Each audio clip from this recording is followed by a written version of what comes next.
I met the NEDA convener along with my party president, former Minister Mewar Jamadya, leader of the opposition Animesh, and Rishiketu Vishwajit Kollar, and we had extensive talks.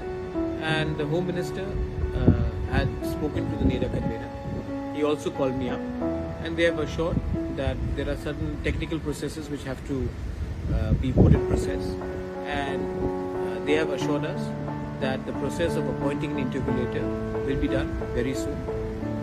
They asked us to be patient and to trust his word and commitment on it. And today the NEDA convener will also be issuing a statement regarding the same.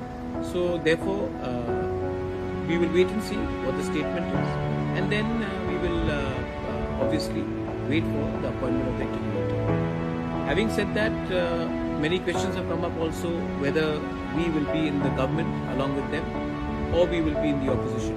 We are very comfortable where we are. We know that we were elected by the people to raise the voices, and if we sit in the government without our issues being addressed, then we will be doing a huge amount of injustice to our people. So we have decided that we will not sit in the government but keep on raising the voices of our people, the grievances, the problems of the indigenous people.